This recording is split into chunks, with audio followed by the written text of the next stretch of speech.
এই একটা মাত্র চার্ট যদি আপনার মাথায় থাকে তাহলে আপনার এই সি, লুক, ওয়াচ, স্টেয়ার নিয়ে আর কোনো কনফিউশন থাকবে না।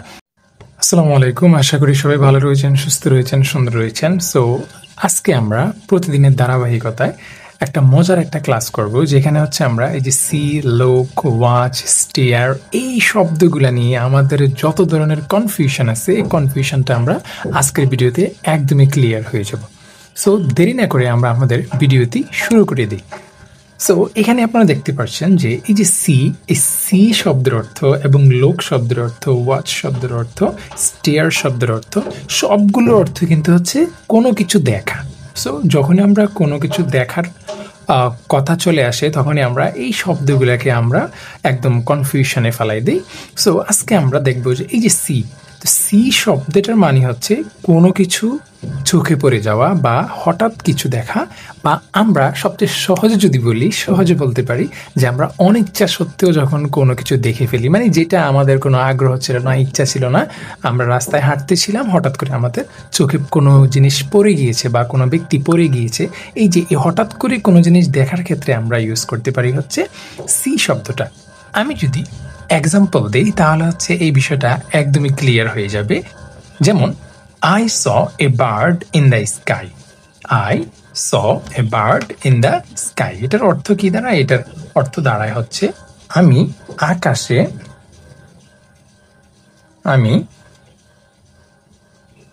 আকাশে একটি পাখি দেখেছিলাম। আমি আকাশে একটি পাখি দেখেছিলাম।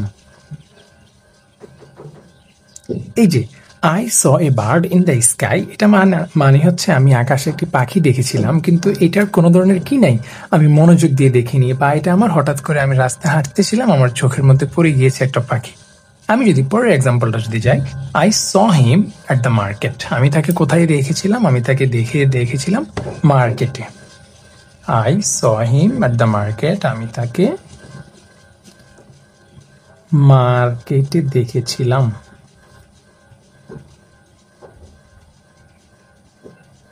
আমি তাকে মার্কেটে দেখেছিলাম। এই যে দুইটা এক্সাম্পল, একটা হচ্ছে I saw a bird in the sky, আমি একটি পাখিকে আকাশে দেখেছিলাম, আর একটা হচ্ছে I saw him at the market, আমি তাকে মার্কেটে দেখেছিলাম। এই দুটো এক্সাম্পলের ক্ষেত্রে হচ্ছে এখানে সি মানি হচ্ছে বা স মানি হচ্ছে আমি অনিচ্ছা সত্ত্বেও আমার চোখে পড়ে গিয়েছে, সেজন্য আমি দেখেছি। আমি যদি পরের এক্সাম্পলে যদি চলে আসি, আমি পরের এক্সাম্পলটা হচ্ছে সেটা হচ্ছে লোক। পরের এক্সাম্পলটা হচ্ছে লোক। সো এই যে লোক মানে হচ্ছে সি এর টোটালি উল্টো। তার মানে হচ্ছে লোক মানে হচ্ছে ইচ্ছা করে তাকানো বা হচ্ছে মনোযোগ দিয়ে দেখা। তার মানে আমরা সি এর ক্ষেত্রে আমরা দেখেছি যে কোনো কিছু অনিচ্ছা সত্ত্বেও দেখা, কিন্তু লোকের ক্ষেত্রে হচ্ছে কোনো কিছু ইচ্ছা করে দেখা বা মনোযোগ দিয়ে দেখা। যেমন আমি যদি এক্সাম্পল দিই তাহলে আপনাদের কোনো ধরনের সন্দেহ থাকবে না। যেমন look at the picture. Look at the picture মানে কি? পিকচারের দিকে তাকাও বা ফটোটার দিকে তাকাও। আমি যদি বলি পিকচারের দিকে তাকাও, পিকচারের দিকে তাকাও, এই যে লুক এট দ্য পিকচার, এটা তার মানে হচ্ছে কি আমি তোমাকে বলছি যে পিকচারটার দিকে তাকাও, তার মানে ইচ্ছা করে তোমাকে তাকাতে হবে এই জিনিসটার দিকে। আমি যদি পরের এক্সাম্পলটা দিই সেটা হচ্ছে she looked at me and স্মাইলড। তার মানে হচ্ছে সে আমার দিকে তাকালো, আমার দিকে তাকালো এবং হাসলো। সে আমার দিকে তাকালো এবং হাসলো। এই যে শি লুকড অ্যাট মি, এই যে এইখানে যে লোকটা, এই লোকটা হচ্ছে বোঝানো হয়েছে যে সে আমার দিকে ইচ্ছাকৃতভাবে তাকিয়েছিল এবং হাসি দিয়েছিল। এই যে একটা হচ্ছে সি মানে হচ্ছে অনিচ্ছা সত্ত্বে, আর লোক মানে হচ্ছে ইচ্ছাকৃতভাবে কোনো দিকে তাকানো।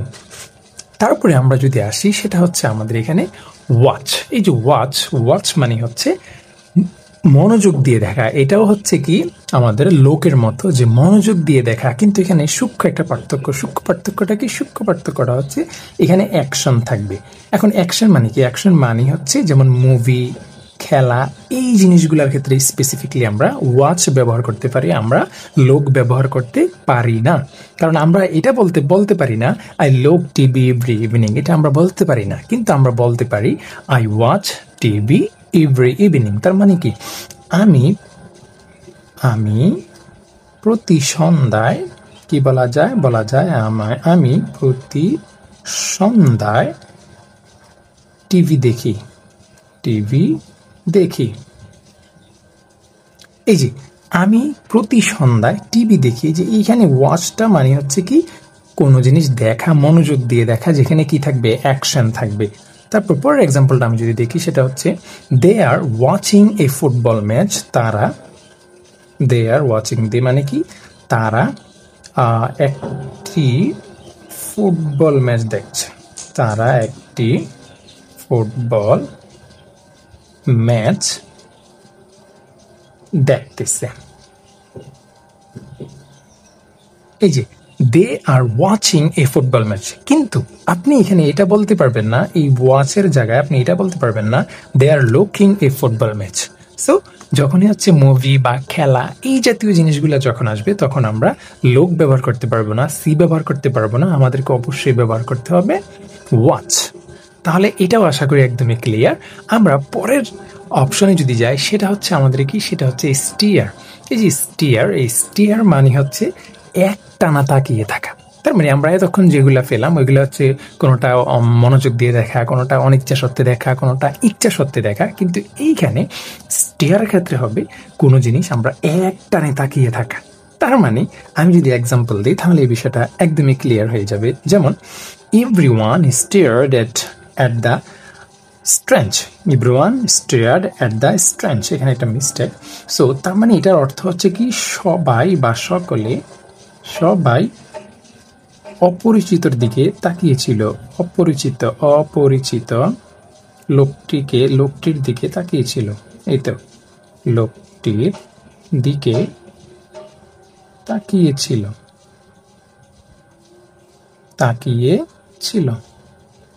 এই যে everyone stared at the strange, অপরিচিত লোকটার দিকে কি করেছিল, তাকিয়েছিল। এই যে স্টেয়ার্ড, ফর এক্সাম্পল যদি যাই, he stared at me without saying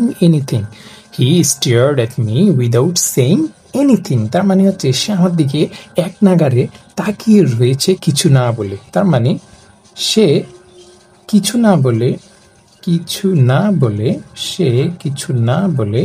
আমার দিকে তাকিয়ে রয়েছে।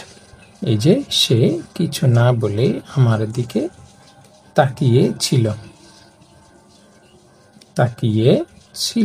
সে কিছু না বলে আমার দিকে তাকিয়েছিল। এই যে এক টানা তাকিয়ে থাকা, এটার জন্য আমরা ব্যবহার করতে পারি হচ্ছে স্টেয়ার। সো আশা করি এই ব্যাখ্যাগুলোর কারণে আপনাদের একদমই ক্লিয়ার হয়ে গিয়েছে যে কোনটা আমরা কোথায় ব্যবহার করব। এখন সর্বশেষ আপনাদের জন্য টিপস হচ্ছে এই যে চার্টটা, এই চার্টটা হচ্ছে একটা স্ক্রিনশট দিয়ে রাখবেন এবং নোট করার সময় অবশ্যই এটা নোট করে রাখবেন। এই চার্টটা আপনার যদি মাথায় থাকে, এই একটা মাত্র চার্ট যদি আপনার মাথায় থাকে, তাহলে আপনার এই সি, লোক, ওয়াচ, স্টেয়ার নিয়ে আর কোনো কনফিউশন থাকবে না। যেমন সি মানে হচ্ছে হঠাৎ করে কোনো জিনিসের দিকে তাকিয়ে থাকা, লোক মানে হচ্ছে ইচ্ছা করে তাকিয়ে থাকা, ওয়াচ মানে হচ্ছে মনোযোগ দিয়ে কোনো জিনিস দেখা, এবং স্টিয়ার মানে হচ্ছে কোনো জিনিসের দিকে এক টানা তাকিয়ে থাকা। সো আশা করি এই চারটা জিনিস নিয়ে আর কখনো কোনো ধরনের কনফিউশন আপনাদের মাঝে থাকবে না। দেখা হচ্ছে আমাদের পরের কোনো ভিডিওতে। আসসালামু আলাইকুম।